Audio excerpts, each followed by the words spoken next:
I'm the one novel kind of guy, you know? I'm not into harems. I say, despite a lot of people saying I have a harem, but I don't. Yeah. I do that, you know, kind of borderline harem stuff.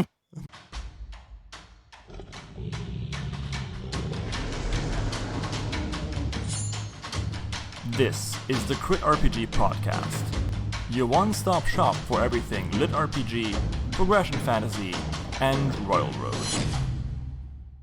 Hi Zogarth, how are you doing? I'm totally fine. I'm waiting to get back to playing Baldur's Gate 3 again. Yeah, thank you for coming to the LitRPG podcast, everyone. This is so good to having you. This is Zogarth, and I'll see you next week. Thank you. I only managed to get in a single 12-hour session yesterday. Oh no. Yeah. Life is tough, you know, a full workday.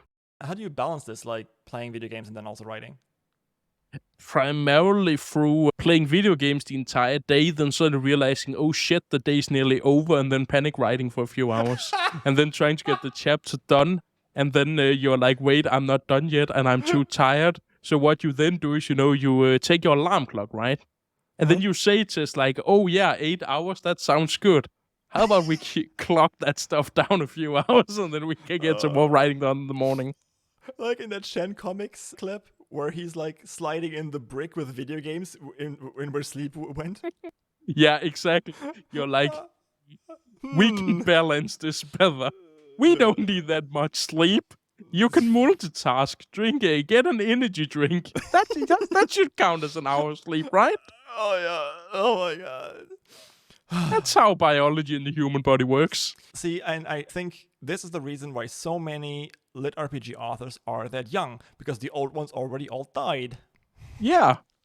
Oh my god, I'm so sorry. I mean, shout out to old folks. To be fair, I don't think the LitRPG has existed long enough in its current form for there to actually be a lot of old authors who had time to die of age. Yeah, I mean, I'm still waiting for Brandon Sanderson to write a LitRPG. I just thought you were saying I'm still waiting for him to die. No! And I thought that was really messed up. Yeah. I think hasn't he talked about he's talked about LitRPG on his podcast a few times. Like he's mentioned he knows about the genre, but I don't know if he'll write in it. He's already doing his own thing, like his own kind of fantasy. Yeah. I mean, but think about it, like a Cosmere novel with a system. Yeah, but the thing is, a lot of times you could also ask, but it also worked pretty well without a system the first time around. Sure. And I feel like if you don't have anything to add with the system, but just have it as a system, then I don't really see any reason to have it be there. A lot of modern novels I see, they pretty much just have the system as a display window. That is just like, oh yeah, these are your 4 spell ranks. Interesting, because, I mean, I don't want to make this thing about me again. Yeah. Because I personally think that if you have a good system, then you can make that the crux of the story without just making a status, you know? Yeah, but I'm still thinking, does that actually make it a lit RPG? Or does that just make it game lit, as people also say? That actually is a great segue to no one bloody knows what the genre is. If you go and ask this LitRPG and people ask about any good LitRPG recommendations, first response, have you read Cradle? Yeah, exactly. Or, I mean, shout out to Shurtaloon. He Who Fights with Monsters is a cultivation novel. See, yeah, actually, I'm not even sure if it's cultivation. It's not. It's just regular fantasy. Yes, that is also true. But I mean, you got Monster Course. Yeah. You got your collecting experience and then meditating to cultivate it. Yeah. Right? Everyone but Jason is in a cultivation novel with the ranks, and it's not called Jade rank, but Platinum. Yeah, right? yeah. So it doesn't have all the key things. Though I'm not sure, I always feel like cultivation always have the Asian mythological element to them. Do they though? Again, I read way too many Xianxia, or Xianxia, however it is pronounced. And I always feel like there's always, an element of Buddhism and stuff mixed into cultivation. Like the entire concept of the Tao and whatnot. That feels very important to me, to the cultivation. If not, it's just fantasy where you condense power. Like, I feel like it's very normal, even the meditation thing, to gather energy and learning and studying magic. Oh my god, I just had the best idea ever. We need to write a finance cultivation novel. And they're not using the Dow, they're using the Dow Jones. No, even better. They're like fighting each other with economic novels, and they're like, what is he doing? Oh my god. He's doing the Freedman. Then it's like, what happened? Where did he go to? Oh no, he used the Porter strategy and repositioned himself in the market. No! He has a strategic advantage. Please write that you know way more about this than I do. This is great. No, please, I don't want to. That would be horrible. It would be a good joke for like 10 chapters and then everyone's gonna leave. I mean, let's find like a short story or something. I mean, like, if someone in LitRPG can even write a short story. If I ever write another story or have a spin-off, I've pretty much been told I need to write if I ever write anything else. You need to write a what? A spin-off story if I ever need to write anything else. It is called The Primal Hamster.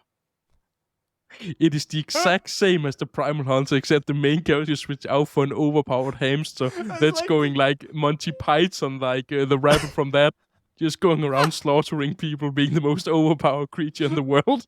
Have you seen the Archer episode 100? No, I don't think so. That's exactly what they did.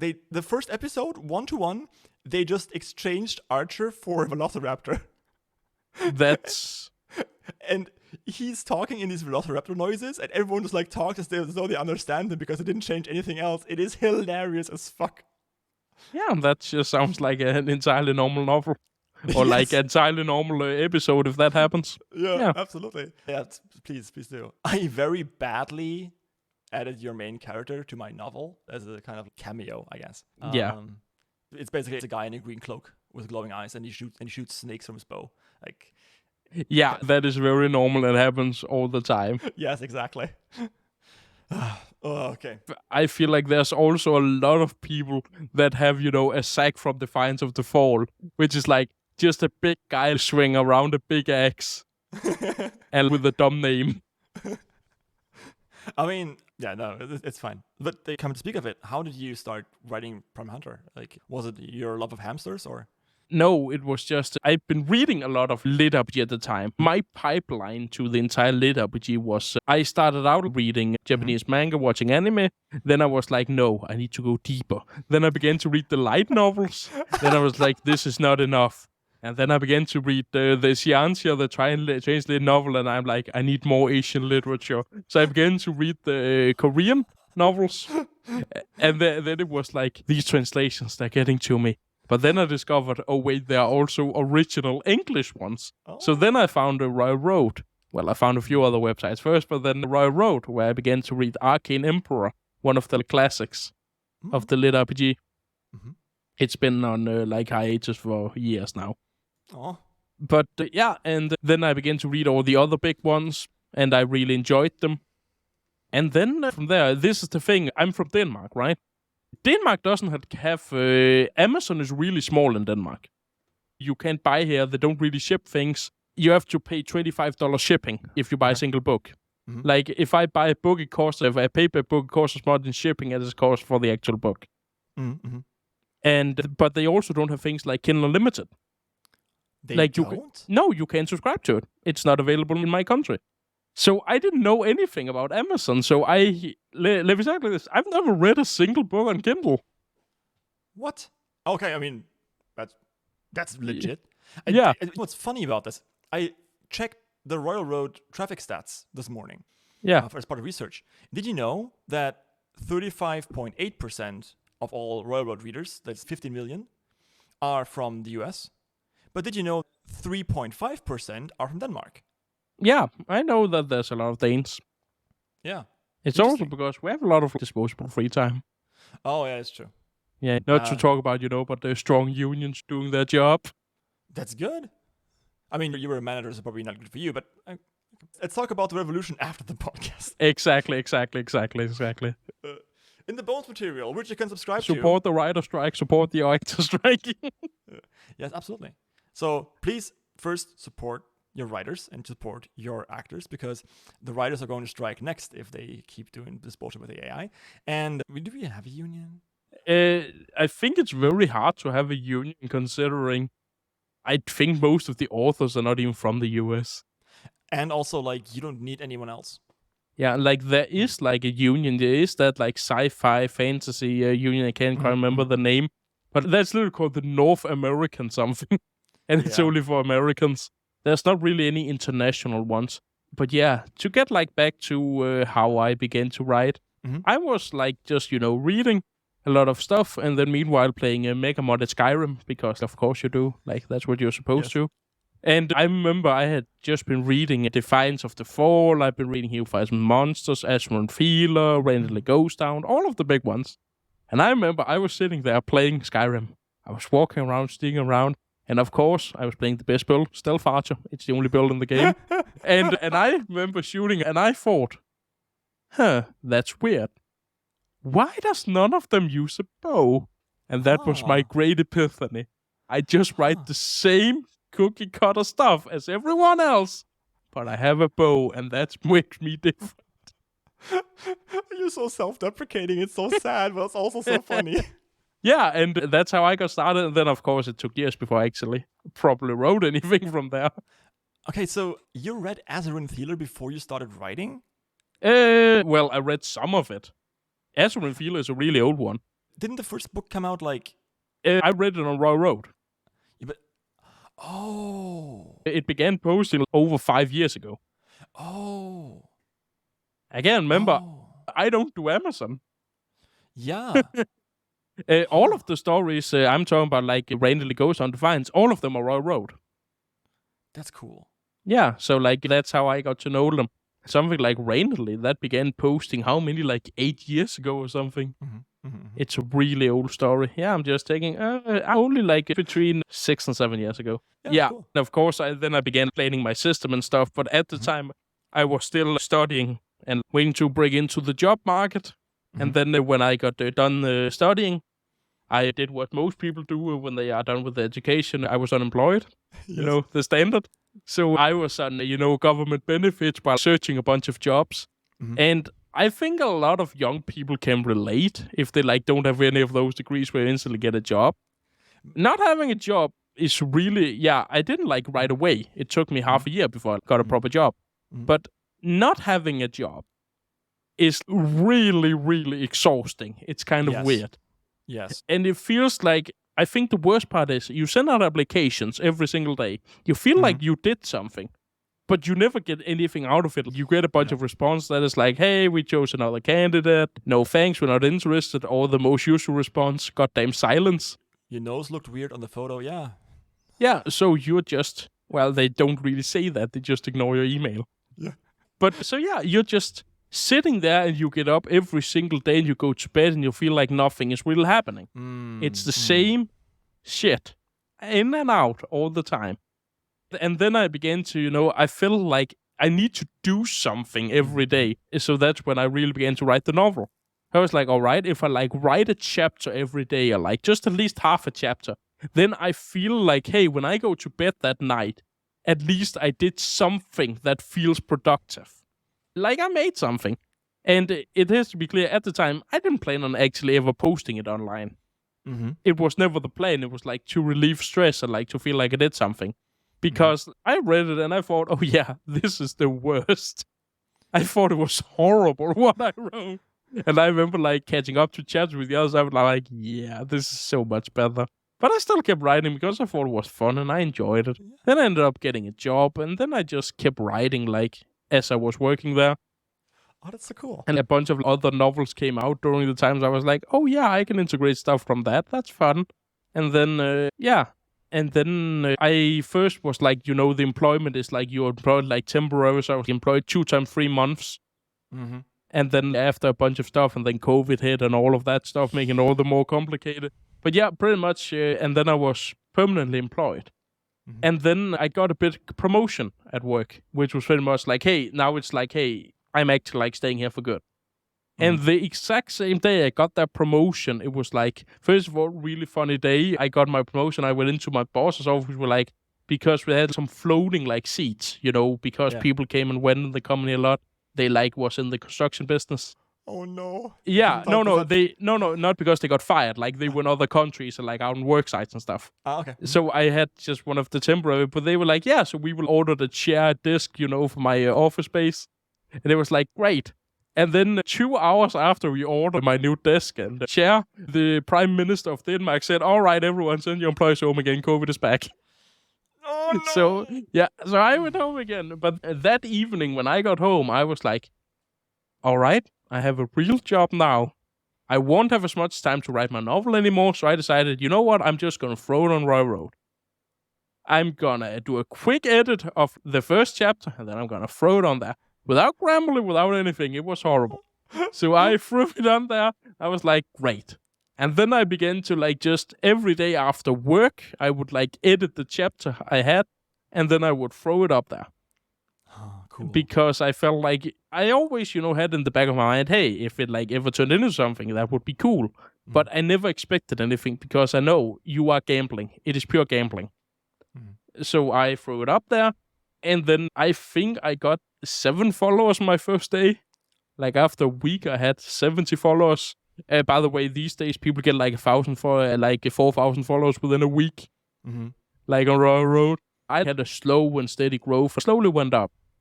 And back then, it also worked a lot different. Railroad right now, there are metas to game the system. You have to post a certain number count before you get on the Rising Stars, which was the old trending list. Yeah. So, all right, you need to post at least 5 chapters day 1, and then you need to post at least 1 chapter a day, maybe 2 a day, in order to keep the word count up to get the proper views. Back then, it was just, I just post a chapter a day. Yeah. And then see what happens. And back then, you could also only get on the trending list after 30 days. So, people still gamed it back then. I just didn't know how to game it. But I got lucky, and I got on trending list, and I had a review that got featured and stuff, and then I slowly began to grow. And I posted mid-late September the first time around. Then October came around, and I slowly began to get some views. And then 1.5 months in or something, people began to ask me in the comments where the link to the Patreon was. Because at this point, I was on the popular this week. So that meant when people went on there, they saw Azarinth. They saw, I think Salvos was there from MLSD. And then they saw He Who Fights Monsters, Defiance of the Fall, Randidly Ghosthound. And then mine was in there. Oh, no. Every single one of them had a Patreon link. I didn't, because I had never thought of making a Patreon. Oh, okay. So I was like, this Patreon stuff. And I was like, wait, this is cool. I can make both my good wage and a little bonus from this writing stuff. So I made my Patreon. And I made it late October. For launch in November. Got $200 my first month because it was I launched it the 28th of October. And it was first day charging. So people paid me for 3 days of no chapters. Nice. People were weird. But yeah, and then I ended up in my first month of November. I did around $5,000. Jesus crikey. It was pretty good. It was not as much as my job, but it was good. And then I was like, this could actually turn into something. And then, because at the time, I wasn't struggling for money or anything. Never really did. So I thought, I would rather sit on my ass at home and write this than, actually put on proper pants and stuff and go to job every day. Go to a job every day. So I was like, all right, let me see if this actually works. And then I began to really go in with the web novel thing in November. While working a very demanding job, I was very much in charge of a pretty big project by myself. And had a few people help me. And let me say, that is very stressful to work 2 full-time jobs at the same time. And then came December and I got paid again. And then I actually faced a problem. In Denmark, you have to register yourself if you make above around $8,000. You have to register a company for VAT and stuff. Yeah. And in my employment contract, I had one where they said I had to at least inform them and get permission if I want to run my own company on the side. But like, oh fuck, I have to actually make company. So I went to my boss and he knew I wrote stuff and he was like, oh, that sounds neat. And then I was like, yeah, I kind of want to quit. Then he was like, oh, that sucks. But he managed to convince me. I stayed on for like 4 more months, like hourly working from home, just helping. Pretty much an external consultant until they found my replacement. And then I went full on writing, and that's what I've been doing since. Nice. Huh. That's pretty fucking interesting. I mean, I've made the joke before. You make like right now on your Patreon, it's clearly visible that you make like 18,000 or no, wait, even more, right? Like last month, you can really see like because of how it works, but like last month I made $41,892. Yeah. And that is down from in May that was 45,357. That was like my highest month ever. As they call it in Denmark, minimum wage. So slightly above. Okay, so but again, like you're super open about this with the entire money stuff, and I mean we've been talking before the show, which by the way you can listen to on the bonus material if you subscribe to my Patreon. Oh damn, we talked about not sharing that. Come on, all of my secrets, all of my dirty ones. Yeah, I mean I'm sorry, but you said them and now they're recorded and they're going to go on Patreon. Damn you! At least save some for the blackmail. Yeah, sure, of course. Thanks. Also, like if you wanna hear Zogarth trash talk Aethon, no, he didn't do that. I'm sorry, I'm not gonna take that joke that far. Oh, all right, let's trash talk Aethon. All right, what do we have on them?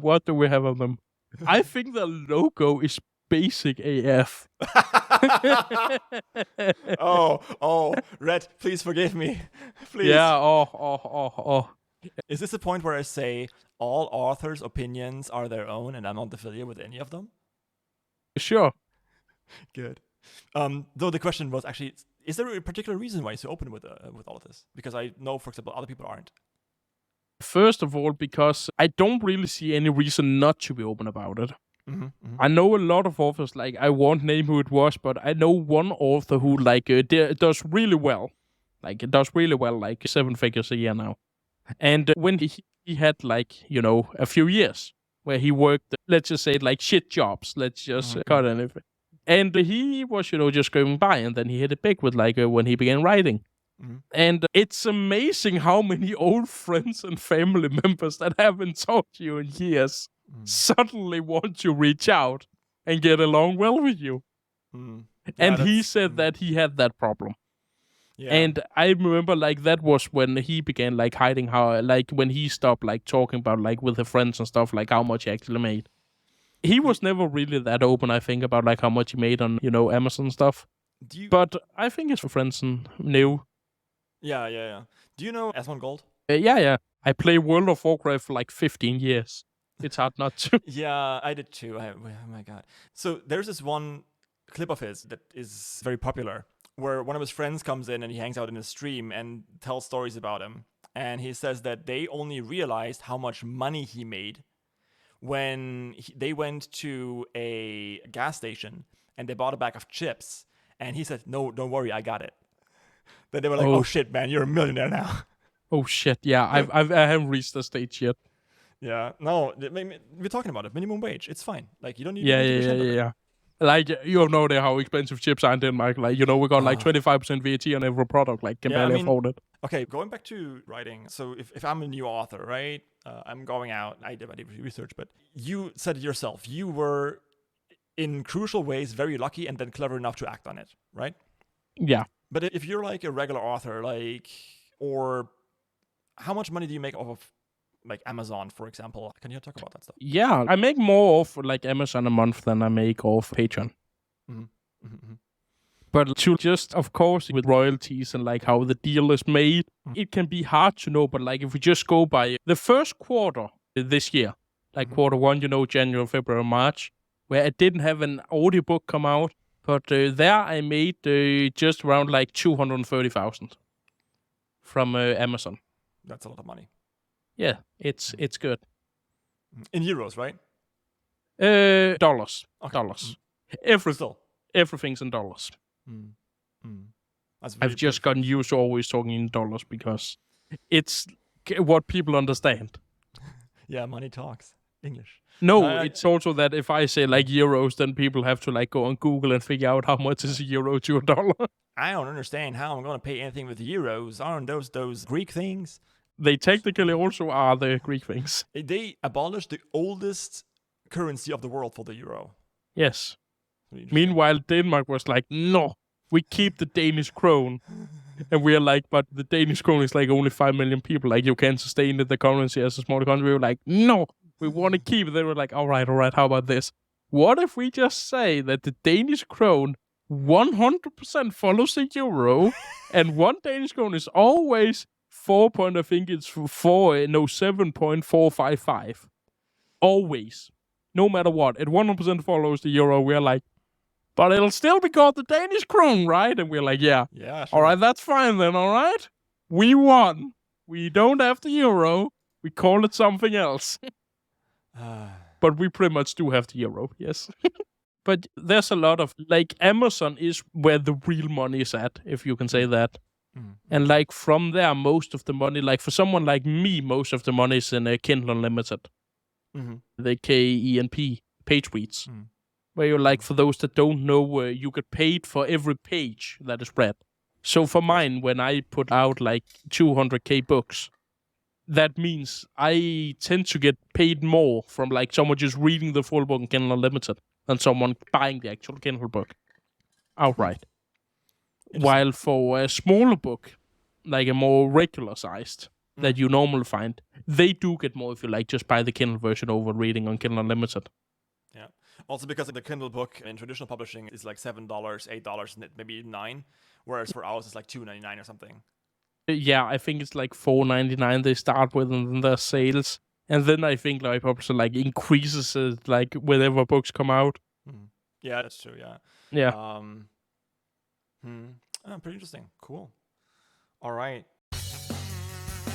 I hope you can appreciate I chose the most annoying jingle I could, but do you like numbers going up? Well, so do I. Which is why I would like you to like, subscribe, and maybe even check out my Patreon. Recording, editing, and hosting these podcasts takes a lot of money. So yeah, I need funds, you need more content. It's a deal made in heaven. Did I mention the episodes on Patreon are ad-free? That was the next segment, actually. Because you were kind of self-deprecating earlier, but you don't get to be Zogarth without having picked up some skills. So what's some good writing advice that you've gotten as a writer? Just for writing or also for publishing and stuff? Any way you like. I think the number one advice for writing is to write. Mm-hmm. It's like pretty standard, but the biggest enemy of good enough is, wanting everything to be perfect. Mm-hmm, mm-hmm. And you need to realize that when you start to write your novel, especially the first one, it's probably gonna suck. Like most first novels suck. I think I was kind of lucky that I spent so long before actually publishing anything. When I published my first chapter, I already had 180 chapters written. Mm. That is pretty much like 2.5 books already written fully. Mm-hmm, mm-hmm. So my chapter 180 was a lot better than my chapter 1. Mm-hmm. Just from, writing and improving. Mm-hmm, mm-hmm. And so I think the best thing to actually practice writing is just write something. Accept that it's probably going to be crap, but just get your ideas down on paper, try to actually formulate it. At least learn like the basic rules, like how to write dialogue grammatically correct and stuff. But otherwise, just like freeball it a bit. Just see what happens. Yeah, with the caveat that finishing is a skill. Yeah, like, I would say you don't even have to finish the novel, you just have to finish some chapters. Yes, sorry. What I meant to say with that is you are going to encounter different problems if you keep going past 40, 60, 80 chapters than you are when you're encountering at the beginning. Yeah. Okay. That's good advice. Very true. And then for like when you actually publish the thing, this is the thing I'll say. In the beginning, like read comments, get feedback, look for ways to improve. When you get big, ignore everything. Shout out to all the fans. And it sounds a bit rude, but like, if you want to get depressed and suffer a mental health episode, being a Royal Road author is like one of the best ways to do that. Like, that's goddamn fast track. Yeah. Of the author, like, pretty much none of the big authors like read comments on Royal Road anymore. I disabled my ratings, and I might actually disable my comments soon because see, this thing, don't see, that's the other problem. If you disable them, you pretty much screw over a lot of yourself. Because a lot of people say, oh, you disable your rating, that's just because you know your book is bad and you don't want people to tell you it's bad. And like, if you disable comments, it's because, oh yeah, you can take criticism and you don't want people to discuss your novel. Yeah. And there's no one actually reading it. Yeah, people don't understand. Either people don't understand or don't care about how much it actually fucking hurts. Oh, they straight up don't care. And then there's also the other problem. Like, I had a guy who like really went off, right? Mm-hmm. And I found out, oh yeah, that's because he's fucking 13 and he's high on energy drinks all the time. Oh man, yeah. That's something you also have to consider on the internet. I feel like often people, when they like see mean comments, they think like it's some 25, 30-year-old sitting at home, like just being, haha, I'm just a dick. Well, a lot of times, it's just an idiot kid. Yeah. So, that makes it actually a little bit better. I had one comment where I thought like, hey, what the fuck are you writing this? And I was this close to writing back going, oh man, thank you very much for the comment. What kind of hobbies do you have? And they would maybe not even answer, or if they're answered, I would be like, oh, thank you so much. I'll come to your next basketball match and shout how bad you are. Like, it's... Yeah, and it's like, no, he's not even tall enough to play basketball yet. Exactly, not even tall. Yeah, exactly. He's still growing. Yeah. It's a bit of a shame. That's why I'm saying, like, the best advice is to just don't read the comments. A lot of people, like, don't read it. Don't read it at all. It's so far that, again, not going to name any names, but there are people that have hired employees to post their chapters on Royal Road to avoid ever going on the website themselves. I was suggesting, like, hey, get a digital assistant, and then just have them summarize the comments, like, hey, do they like where the story is going or not? Yeah. But that's about it. Yeah, for me, right now, I don't read on, like, Royal Road at all. Yeah. Unless, like, sometimes I go on the front page, then I, like, see the top few comments. But I do read on Patreon. Yep. Also, like, there, you can actually just ban people if you don't like them. Sure, they can't give you money, but hey, your $10 isn't worth my mental health. And then also there, people are paying. Yes. And that's a whole different thing, yeah. Mm-hmm. What's this? Another ad? Yeah, because I'm not Zogarth and I really need money. Joke aside, if you're enjoying this podcast, check out Patreon. Like, subscribe, you know the drill. Speaking of Patreon, by the way, there is at least half an hour of content for every hour of podcast you're listening to. For Raven's Dagger, for example, we have 2 hours of bonus content that you can enjoy. Alright, I'll see you there, and enjoy the show. Actually, there's like so many segues we still need to explore, but... Oh yeah, hurry, speed round. Baldur's Gate. Okay. You already mentioned that you love Azarinth Healer. Is there any other books that you say that's actually so freaking good, you need to read this, and this is why? Well, I'm gonna go with Ranger's Apprentice by John Flanagan, old one. Okay. Don't read the newest books. It's not LitRPG, it's not anything. It's like an old book, I think it's like YA fiction. I was a big fan of that. Okay, why is it so good? Because it has an RTMC. And then it's also a general well-written book. It's maybe like a bit for younger audiences, and I will be honest, I read it when I was young. So I probably liked it a lot more back then due to that. But I personally think like that's a really good series. Cool. Awesome. And then for Royal Road fiction, like there's a lot of them. I would say, like, if people like my novel, they probably also like stuff like Defiance of the Fall. But it's a bit meaningless to mention, like, hey, have you heard of You Find Monsters, Defiance of the Fall, Randidly, Ghosthound, you know, those big novels. Do you know any small ones then? The thing is, often the small ones, I only notice them when they get big. I'm really bad at exploring around. And also, a lot of the big ones that you see come out recently come from existing authors that already have books out. And many of them are signed to Aethon already too. Like Reborn as a Madix-3, for example. Like if you go on Royal Road right now, like popular this week. Return of Groombot Professor. That's Actus. We already talked to him. I'm a fan of that novel. Reborn as a Madix-3. That's Excarnation, also signed with Aethon. Didn't you say that twice? Oh, am I crazy? No, Return of the Groombot Professor and Reborn as Madix-3. Because you mentioned the tree the first time. Okay, I got it. Oh, yeah. Okay. It's probably because I'm reading both of them at the same time, so I'm confusing myself. Return of the Runebound tree demon. Okay, no. The Runebound tree professor. Oh my god, yeah. That would be a great crossover novel. We need to do that. But no, I don't really know. Book of the Dead is really good, coming out soon. On I think it's coming out like the 15th or something. What's it about? It's written by Rhino C, the same guy who wrote Chrysalis about, ants. And this one's about Necromancer. Oh, cool. Nice. Yeah, and it's really high rated, and people really like it. Mm-hmm. Like, it's highly recommended also around the forums and stuff. And besides that, again, it's a lot of, I probably can't even remember a lot of them. Mm-hmm. Like, I read a lot I used to read a lot on Royal Road. So the problem is a lot of the novels I used to read that I thought were good are now big novels that people already know. Mm-hmm. Yeah, I gotcha. The more I write, the more I podcast, the more I go into the space and kind of like do my thing, the less time I have to read. I also have the problem that what I end up reading these days are people sharing Google Docs and like new story ideas and like feedback on the first few chapters and stuff. Yeah. That is what I primarily end up reading these days. People that want feedback, people that come out with new stories. So on that note, I think my shout out for this week would be Old Folks' new story, Dawn of the Last Dragon Rider. It is a story about a young boy who finds a dragon or dragon egg and gets to be the first bonded dragon rider in like ages. Has an archer MC actually. Oh my god, goddamn rip-offs everywhere, man. How dare you use a bow? I invented that. You invented the bow. I invented the bow.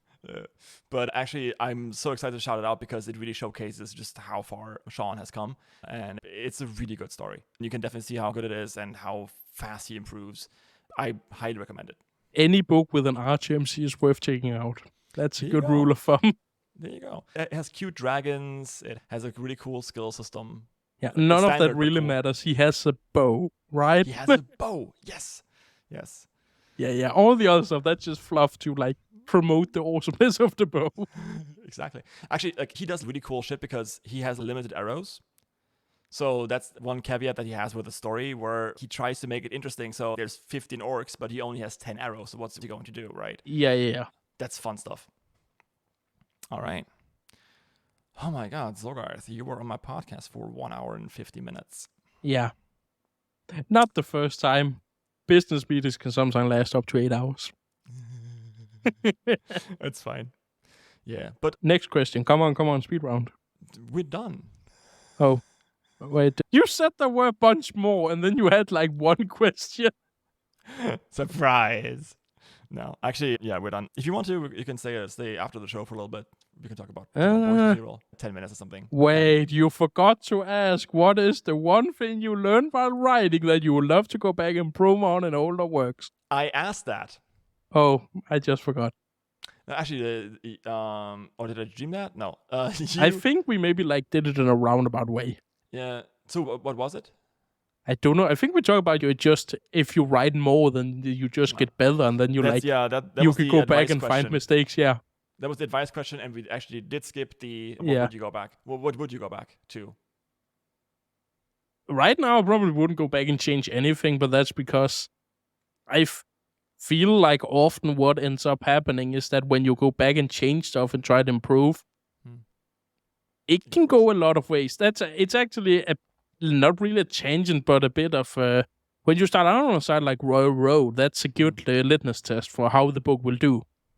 So when you then need to move on to Amazon after that, sure, there's a lot of arguments that the heavy editing and like changing like big story element editing and stuff can improve the Amazon release. But you have an editor for that. Not really. Like developmental editing, actual story changes, the author is heavily involved in that. Like you pretty much go back and forth and spar. Like how to improve. Yeah. That's what I mean, right? They support you, and good developmental editor would not let you go off that cliff. Yeah, but I am going to argue something. They don't know what the fuck's going to sell. No one knows what's going to sell. That's kind of the problem. If they knew what was going to sell, they would just write the books themselves or like constantly advise for bestsellers. And right now, I think the only, like for example, for my book, right? I think, not sure, a lot of people say, but I think I've gone at least like better in some aspects from when I started, right? Oh, yeah. I hope so. Hope so. Like, you tend to get better at things the more you do them. But doesn't mean that if I go back and change my first book, then maybe like it loses some charm, it loses some like elements of cohesion that will just disappear.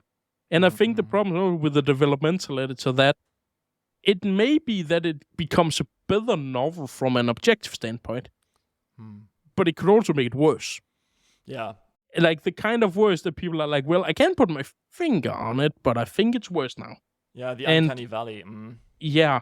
And I think when you already have a novel that did well on Royal Road, that you already kind of had a test that led, maybe this book is not the best it could be, but it's at least good enough to get a good audience. So editing, it is a risk. Could get better, could get worse, but you already know it's at least good enough right now. Yeah. And I think that, plus also another thing, you save a lot of time. And when you also have a Patreon and stuff going on, then time becomes your most valuable resource, I say, having been on a podcast for 2 hours.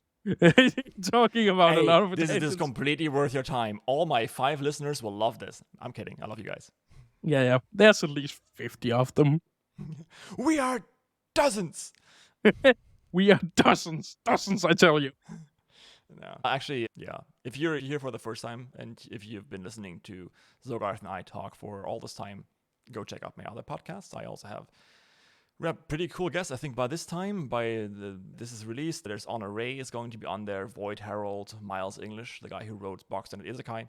Go around, click stuff, click like, click subscribe, so that one day I might actually become big.